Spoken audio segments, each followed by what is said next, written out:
Have you ever looked at your boss, a politician on TV, or some visionary founder and thought, seriously, how did this person get power? You're not crazy for thinking that. We've all seen it. People who seem wildly unqualified end up in charge, while smarter, more capable people are ignored or stuck cleaning up the mess in the background. History and the modern world are full of these cases. From reckless emperors to flashy CEOs who built empires on hype more than substance. After a while, you stop assuming it's random. It starts to feel intentional, like there's a twisted logic behind why the foolish rise while the competent get filtered out. That's what we're going to unpack. Today, we're diving into one of history's most brutally honest political thinkers, Niccolo Machiavelli. Not the cartoon villain people quote online, but the sharp observer of power behind the prince. We're going to connect his cold insights with modern psychology and ask a very uncomfortable question. Why do so many foolish, shallow, or outright incompetent people end up in charge of companies, countries, and institutions? Here's the twist most people miss. Sometimes, being smart is the very thing that keeps you from gaining power. Intelligence, nuance, and self-awareness can actually work against you in certain systems.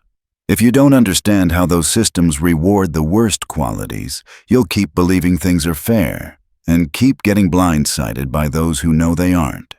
So, let's start with Machiavelli himself. In the early 16th century, Florence was full of political intrigue, and Machiavelli was right in the middle of it. Then he was exiled, pushed out of the world he understood and cared about most, politics. From the outside, watching those in power play their games, he wrote The Prince. Not as a fantasy of how rulers should behave, but as a cold diagnosis of how they actually do. One of his most famous lines is this: "Everyone sees what you appear to be. Few experience what you really are." That line cuts to the core of the problem. Power is not distributed based on reality. It's distributed based on perception. It's not the best person who wins. It's the best performance. That's our first clue. Appearing competent is often more important than actually being competent. Machiavelli noticed something that will sound very familiar if you've ever worked in a corporate job, watched politics, or dealt with any hierarchy. Genuinely intelligent people often create problems for themselves in power struggles. Not because they're weak, not because they're incapable, but because intelligence usually brings traits that, in the arena of pure power, become liabilities. Nuanced thinking, ethical hesitation, self-doubt, and self-awareness. A realistic understanding of risk. Now picture someone truly intelligent entering a power structure. They see complexity where everyone else wants simplicity. They admit uncertainty where others offer bold, fake certainty. They hesitate before making promises because they understand trade-offs. They question themselves while their rivals project absolute confidence. In a system where people are judging you quickly, emotionally, and from a distance, those virtues don't look like virtues. They look like weakness. History gives us a brutal example. Socrates. Socrates questioned everything and everyone, including himself.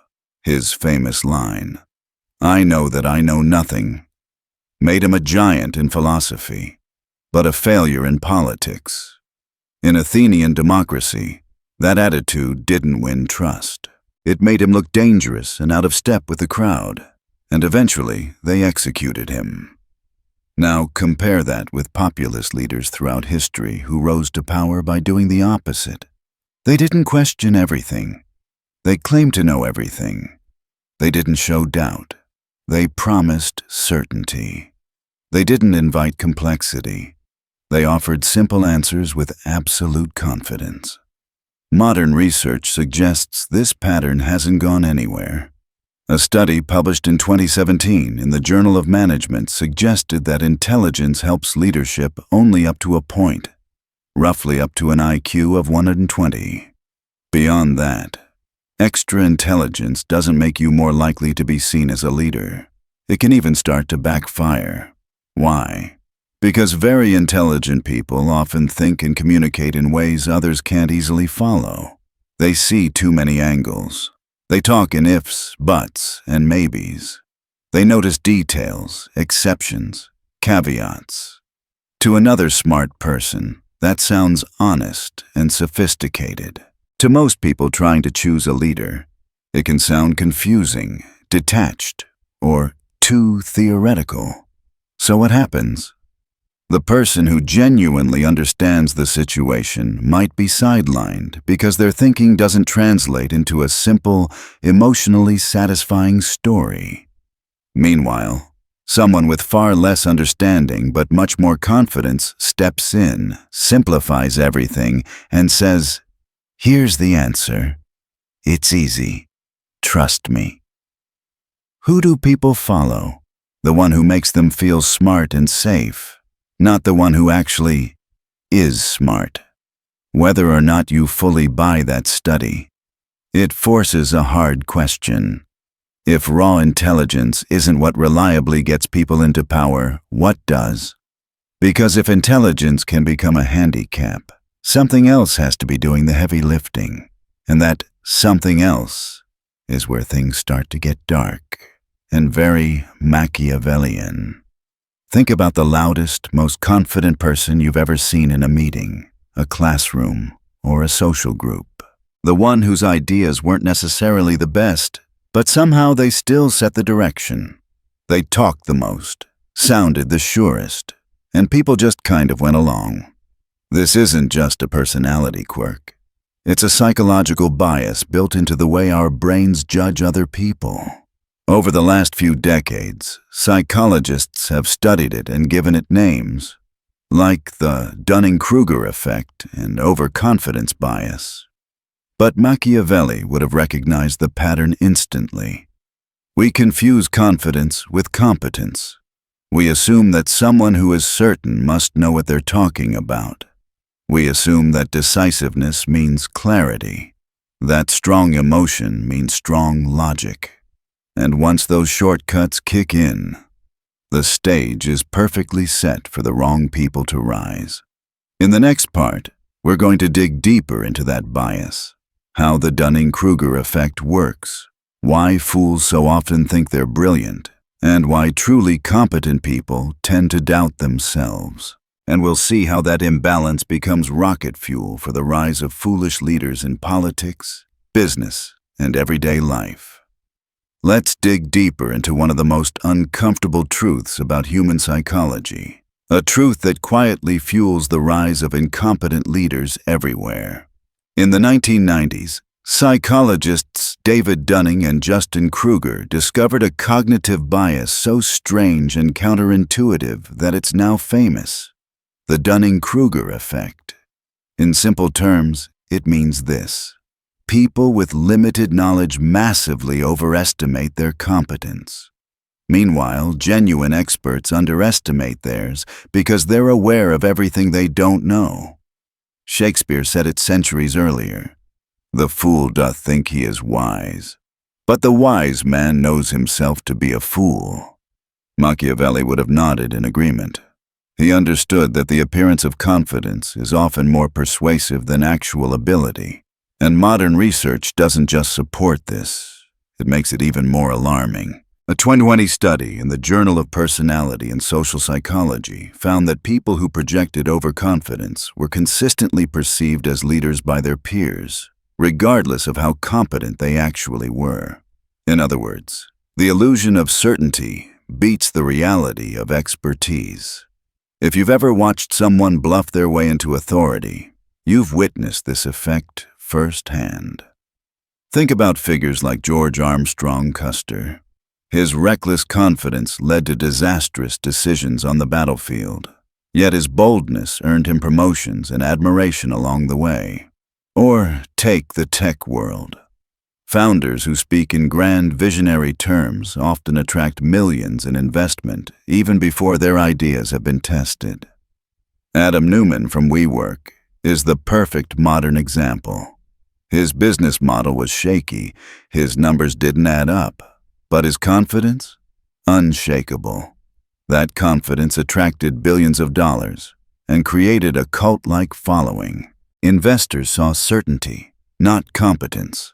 It's not just the US. Japan's Masayoshi Son lost $70 billion in the dot-com crash.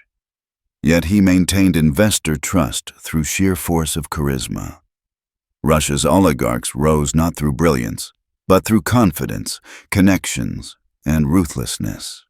And across the world, political systems often reward the people who speak the loudest, not the people who think the deepest. But here's the twist. This pattern doesn't mean all confident leaders are incompetent.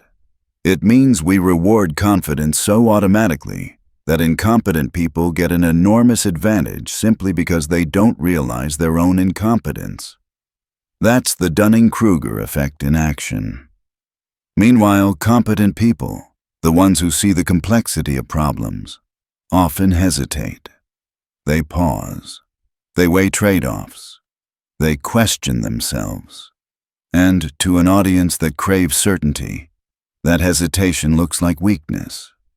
Our brains are wired for shortcuts. Confidence equals competence. Decisiveness equals intelligence. Boldness equals leadership.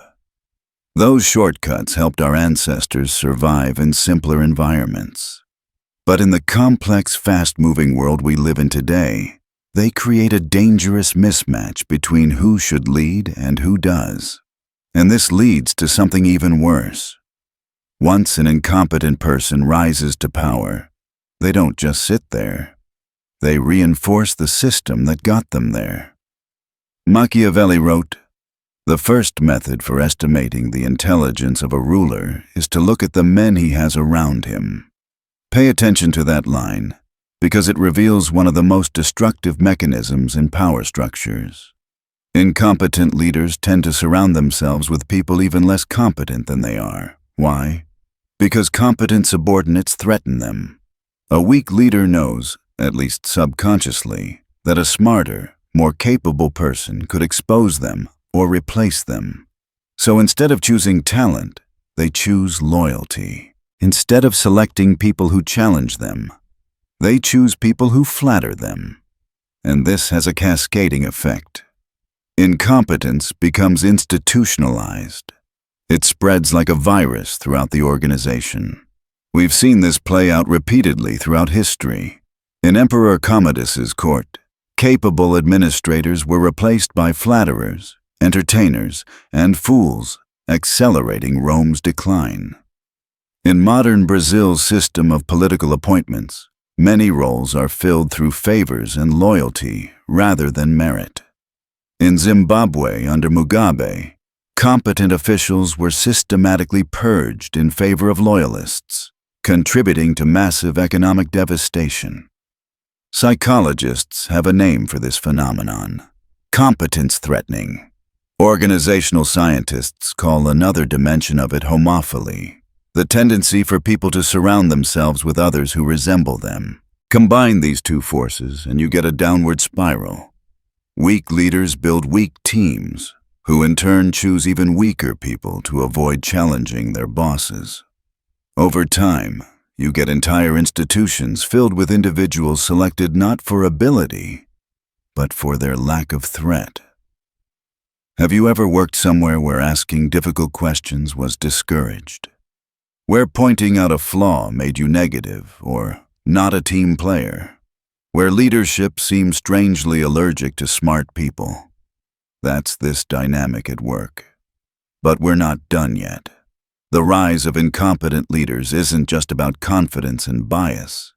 It's also about something deeper in our psychology. Humans crave simplicity. In a world full of uncertainty, stress, and complexity, our brains hunger for clean, definitive answers. And incompetent leaders often excel at providing those answers, not because they're accurate, but because they're comforting. Machiavelli understood this centuries ago. For the great majority of mankind are satisfied with appearances, as though they were realities. In other words, people prefer simple illusions over complex truths. Think about how experts communicate. Climate scientists speak with careful caveats. Economists talk in ranges, probabilities, and uncertainties. Medical experts explain trade-offs. They're honest, but honesty sounds complicated. Now compare that with someone who says, "This is easy. Here's the solution. I alone can fix it." Who attracts more followers? In times of crisis, people gravitate toward the person with the simplest, most decisive answer, not the person with the correct one. Yale researchers demonstrated something shocking. The more mathematically skilled people were, the more likely they were to twist numbers to fit their political beliefs rather than accept a truth that challenged them. Intelligence didn't protect them. It made them better at rationalizing their biases. This is called cognitive closure, the psychological need for certainty. And when people feel threatened or anxious, that need skyrockets. Which means incompetent leaders thrive most when people feel scared, uncertain, or overwhelmed. The more complex the world becomes, the more vulnerable we become to simplistic storytellers, and the more attractive foolish leaders begin to look. This is one of the most disturbing dynamics in modern society. When we most need nuance, we become least capable of accepting it. And we'll go even further in the next section into the darkest, most Machiavellian part of all this. Why intelligence often loses to ruthlessness, and how the willingness to cross moral lines becomes a powerful tool for the foolish to dominate the competent. Now we step into the darkest, most unsettling part of this entire dynamic. The part Machiavelli understood better than almost anyone in history. Why intelligence often loses to ruthlessness.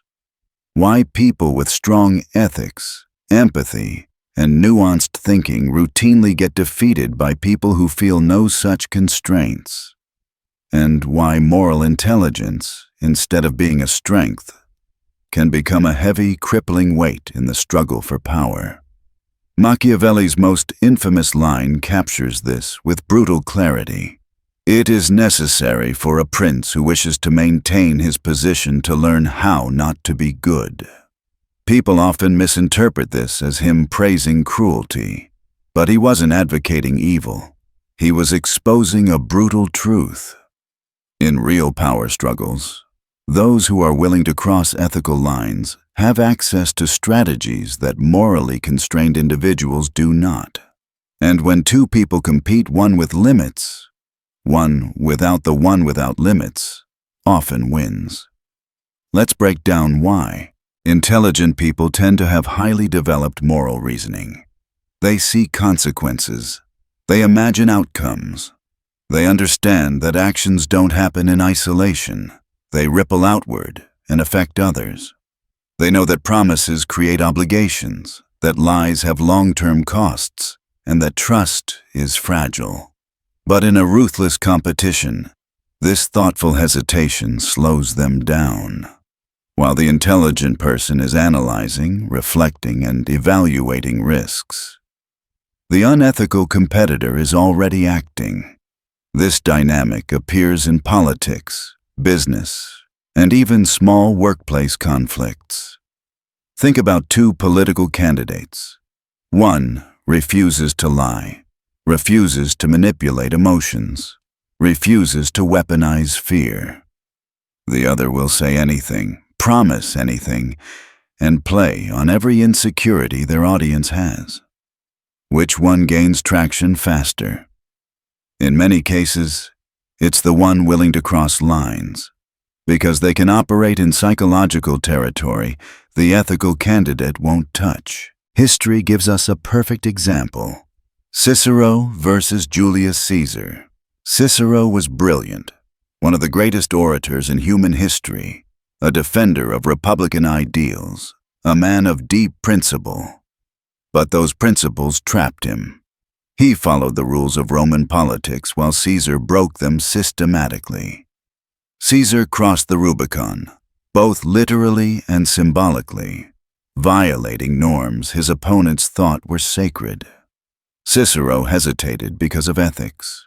Caesar did not, and Caesar won. The same pattern appears in modern workplaces. Research from the University of British Columbia found something deeply unsettling.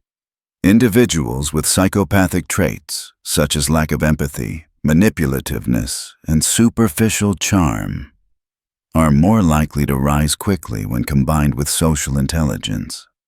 Not because they're competent, but because they're willing to use tactics that others won't.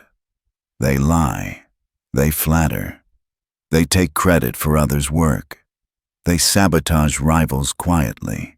They make promises they never intend to keep. And because they feel no guilt, they do all of this smoothly, confidently, and without hesitation. Meanwhile, the competent, ethical person assumes everyone else is playing by the same rules until it's too late. In China, the stereotype of the shenu, the ruthless businesswoman, shows how individuals willing to employ manipulative tactics often climb fastest in cutthroat corporate cultures. In Nordic countries, which pride themselves on egalitarian workplaces, studies show that manipulative leaders often rise faster than collaborative ones, despite cultural norms against toxic behavior. This leads to what game theorists call a race to the bottom. If unethical tactics prove successful, other people face enormous pressure to adopt similar strategies just to survive. The environment adapts to reward ruthlessness, and once enough people begin playing dirty, the entire system changes. Ethical behavior becomes a disadvantage, not a virtue. But despite how bleak this sounds, Machiavelli didn't believe the solution was becoming evil. He believed the solution was recognizing these forces clearly, so they could be designed against rather than denied. And to understand how to design systems that resist incompetence, we need to understand the environmental conditions that allow it to thrive. Because here's the truth. Incompetence doesn't rise everywhere. It rises in specific environments. Let's break those environments down. 1. Environments with weak or delayed feedback. Some professions give immediate, undeniable feedback.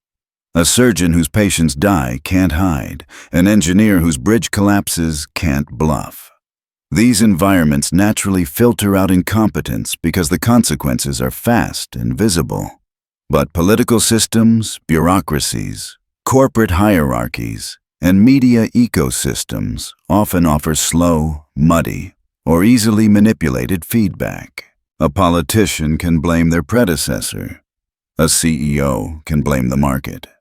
A media influencer can blame the algorithm. When feedback is unclear, charisma trumps competence, and incompetence can survive for years. 2. Environments with centralized power and weak checks. When decision-making is concentrated in one person or a small elite, incompetent leaders can entrench themselves. The Soviet Union is an infamous example. Bureaucratic secrecy, lack of transparency, and centralized control made it possible for disastrous decisions to go unchallenged. By contrast, systems with distributed power, such as Germany's corporate governance structure with dual boards, inherently resist incompetent leadership. 3. Environments with high complexity or information asymmetry. If success is easy to measure, like sales numbers or athletic performance, merit tends to win. But when success is subjective, ambiguous, or hard to evaluate, like political leadership, long-term corporate strategy, or national policy, perception becomes reality. People make decisions based on appearances, not deep understanding.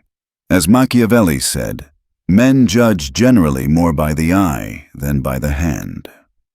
We trust what we see, not what we cannot verify. 4. Environments that reward short-term gains over long-term thinking. When systems prize quick wins, flashy results, or impressive quarterly outcomes, it invites leaders who care about optics rather than substance. The financial crisis of 2008 was fueled by this very incentive structure. Leaders were rewarded for short-term profit, even as they built systems doomed to collapse. Now, the story becomes clear. Incompetence rises not because it is powerful, but because certain environments reward the behaviors that incompetent people excel at: overconfidence, simplicity, charisma, unethical boldness, and manipulative certainty. But once incompetent leaders reach the top, how do they stay there? They don't rely on skill. They rely on psychological manipulation. Here are the tactics Machiavelli would instantly recognize. 1. Exploiting tribalism. Incompetent leaders survive by creating division. They turn political disagreement into identity warfare. Us versus them. Because once followers fuse their identity with a leader, criticism becomes unbearable. It feels like a personal attack. This is called identity fusion. 2. Creating chaos and cognitive overload. When everything is an outrage, a crisis, or a scandal, people become mentally exhausted. Exhausted people stop asking hard questions. They just want relief, and incompetent leaders offer simple narratives to soothe the confusion. 3. Doublethink and constant contradiction. By constantly shifting positions, making contradictory statements, and rewriting past events, incompetent leaders make truth feel subjective. When nothing feels solid, holding them accountable becomes impossible. 4. Exploiting economic insecurity. When people feel financially unstable, they're more vulnerable to simple explanations and scapegoats, even if those explanations are false. Through these tactics, incompetent leaders create psychological environments where their weaknesses become invisible and their certainty becomes addictive. But understanding these dark patterns is only the first step. The real question, and the one we'll explore next, is this: how do you protect yourself, your organization, and your community from being manipulated or dominated by these dynamics? How do you build immunity against the rise of fools?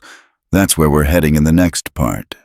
Now that we've exposed the psychology and structural conditions that allow incompetent, overconfident, and often unethical people to rise into positions of power, we need to shift towards something even more important: protection, defense, immunity. Because understanding the darkness is only half the battle.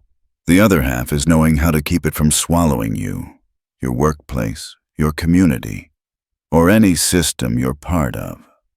And here's the surprising truth. Even the most intelligent people are far from immune to manipulation. Intelligence alone does not protect you. In fact, as we saw earlier, sometimes intelligent people are more vulnerable, and because they use their intelligence to rationalize their biases instead of questioning them. So if intelligence isn't enough, what is? Machiavelli, modern psychologists, and organizational theorists all converge on the same answer. You need systems of defense, both internal and external. Internal defenses protect your mind. External defenses protect your institutions. Let's start with the internal, because that's where the battle begins. 1. Cultivating intellectual humility, the inner immune system. Most people think humility is about being modest or polite, but intellectual humility is something entirely different and far more powerful. It's the ability to recognize the limits of your own understanding, to detect when your certainty is blinding you, to notice when your confidence is getting ahead of your knowledge. Studies show that intellectually humble people, Evaluate ideas more accurately, fall for less misinformation, give more weight to evidence, resist emotional manipulation, make better long-term decisions. In other words, intellectual humility acts like a cognitive immune system. It catches manipulative tactics before they infect you. Someone who says, "I might be wrong, let me examine this," is far harder to exploit than someone who says, "I already know the truth." In a world filled with overconfident, incompetent leaders, intellectual humility is a shield. It gives you the clarity to see through the performance, the charisma, and the false certainty. Machiavelli understood this too. He never confused appearances for reality. He never mistook loudness for strength, and he never assumed that confidence meant competence. Intellectual humility sharpened his perception. For us, cultivating it means constantly asking yourself, do I know this, or do I just feel like I know it? Am I judging the surface or the substance? Does this person's certainty match actual evidence? What am I missing? Those questions grant you the clarity most people never develop. 2. Mastering media literacy. Controlling what enters your mind. In Machiavelli's era, information traveled slowly. Today, it hits us like a fire hose. Outrage cycles, political headlines, viral misinformation, emotional narratives all competing for attention. And incompetent leaders thrive in this chaos. The more overwhelmed the public becomes, the easier it is to manipulate perception. Media literacy is the mental skill of sorting truth from spectacle. It means questioning emotional framing, distinguishing data from narrative, recognizing when simplicity hides complexity, noticing manipulation tactics, filtering high-value information from noise. Warren Buffett once said, "The difference between successful people and very successful people is that very successful people say no to almost everything." That doesn't only apply to business opportunities. It applies to information too. You cannot consume everything and remain intelligent. If you let the loudest voice control your attention, you become vulnerable to the psychological tricks incompetent leaders use: repetition, fear-mongering, moral outrage, simplified villains, and false certainty. Media literacy is the ability to say, "No, this is noise. I'm choosing clarity instead." Practicing philosophical reflection. Clarity in the storm. The Stoics had a daily discipline: reflection. They stepped back from emotion, chaos, and reactive thinking so they could view their world with calm clarity. Reflection is what allows you to step out of the psychological fog incompetent leaders create. Bacon said, "The wise man will make more opportunities than he finds." Machiavelli said, "Fortune controls half of our actions, but the other half is ours to shape." Reflection is how you claim the half that belongs to you. It allows you to analyze why something manipulated your emotions, why someone's confidence influenced you, why a simplistic narrative caught your attention, why a leader's charisma appealed to you.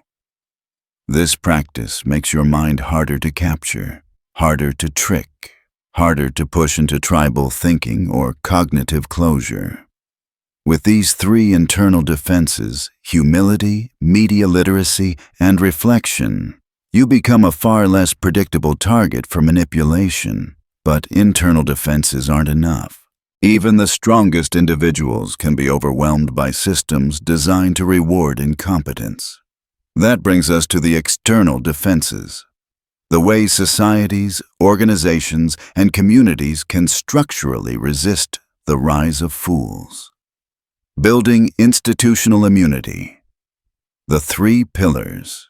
Machiavelli believed that although human nature is flawed, systems can be designed to compensate for those flaws. And modern organizational research agrees. There are 3 structural safeguards that consistently prevent incompetent individuals from rising unchecked. 1. Robust accountability mechanisms. Incompetent leaders thrive in environments where accountability is weak or non-existent, where performance can be concealed, where consequences are delayed, where failure can be blamed on external forces. The antidote is creating systems where feedback is honest, immediate, visible, independent. For example, independent oversight boards in corporations, transparent performance data, whistleblower protections, merit-based evaluations, public reporting requirements. The Boeing 737 MAX disaster showed what happens when accountability collapses. Engineers raised concerns, but corporate pressures silenced them. Without independent oversight, incompetence and recklessness became systemically embedded until lives were lost. Accountability isn't about punishment. It's about reality. In a world where perceptions can be manipulated, accountability drags the truth to the surface. 2. Cognitive diversity. The antidote to echo chambers. Incompetent leaders surround themselves with yes men, people who flatter them, mirror them, and reinforce their illusions. This creates echo chambers, environments where bad decisions go unchallenged. Cognitive diversity breaks these chambers apart. It ensures that a wide range of perspectives, backgrounds, thinking styles, and experiences are present at the decision-making table. Diverse teams consistently outperform homogeneous ones because they catch errors earlier, challenge assumptions, prevent groupthink, detect blind spots, force deeper analysis. This is not about political correctness. It's about accuracy. When a group is too similar, their thinking becomes predictable, and predictability is the birthplace of incompetence. 3. Radical transparency. Sunlight as a weapon against corruption. Transparency is one of the most powerful tools in human governance. It makes it harder for manipulation, incompetence, and deception to hide. It takes complexity, which incompetent leaders exploit, and brings it into the light. Examples include open data policies, financial disclosures, public decision-making records, conflict of interest reporting, transparent hiring and promotion processes. Without transparency, perception becomes everything. With transparency, reality regains power. In medicine, mandatory conflict of interest disclosures reduce manipulation by pharmaceutical companies. In government, sunshine laws reduce corruption. In business, transparent reporting prevents incompetent executives from hiding failure behind jargon and charisma. Transparency is the enemy of the incompetent. The role of education. The foundation beneath everything. None of these structural defenses matter without education. Not just technical skills, but wisdom. Great civilizations understood this. Athens created the academy. Florence nurtured humanism. Confucian China trained scholar officials. The Enlightenment built institutions dedicated to reason. Education teaches critical thinking, ethical reasoning, philosophical judgment, and the ability to navigate complexity, all qualities incompetent leaders fear. All qualities that empower individuals to evaluate leaders on merit, instead of charisma. When a society stops teaching people how to think, it becomes easy for fools to rule. When people lose the ability to evaluate arguments, they become vulnerable to simplistic narratives.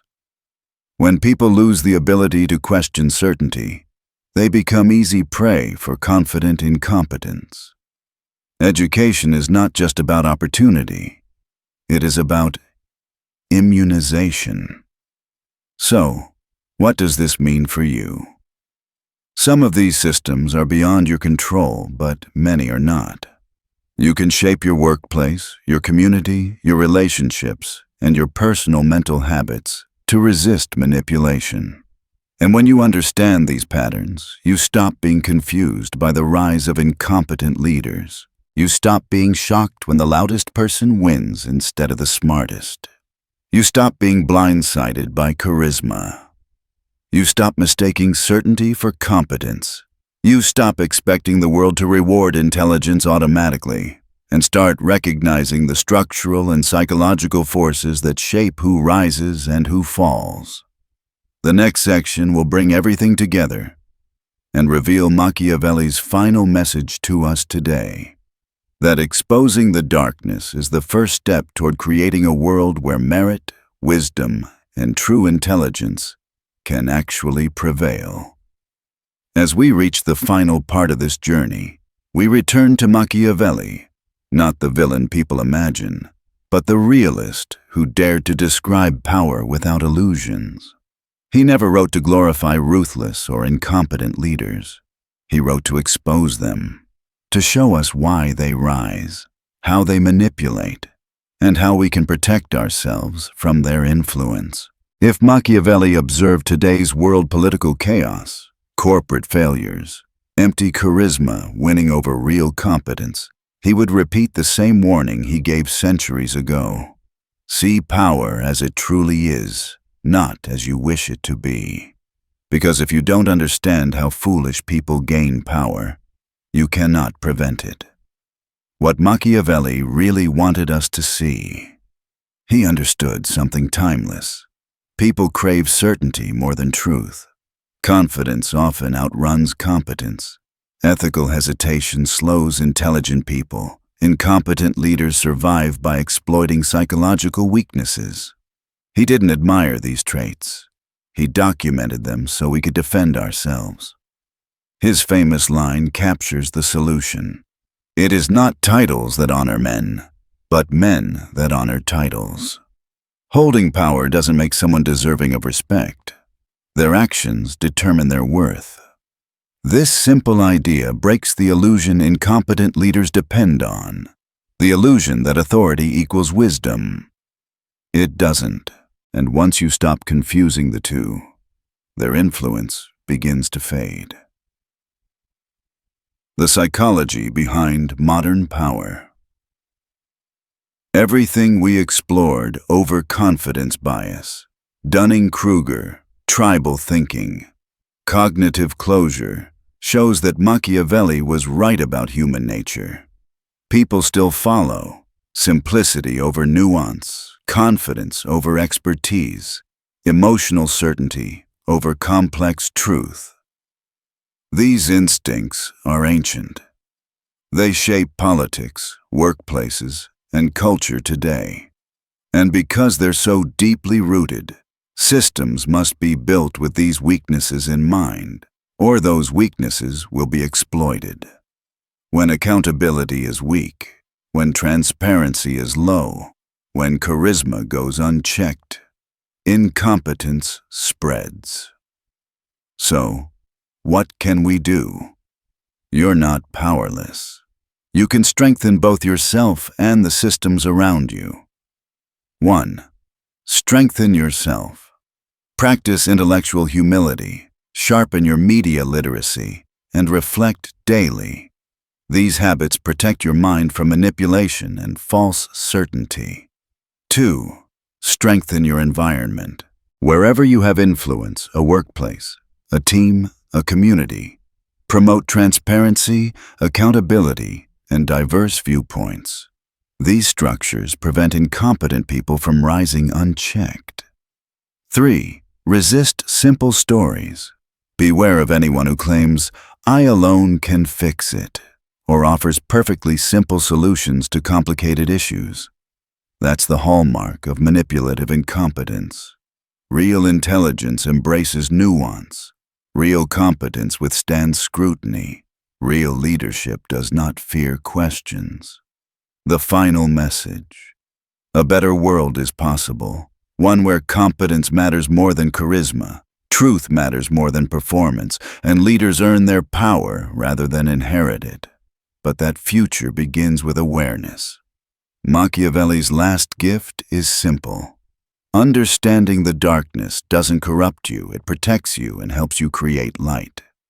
Now that you see how power truly works, the real question is, how will you use this knowledge?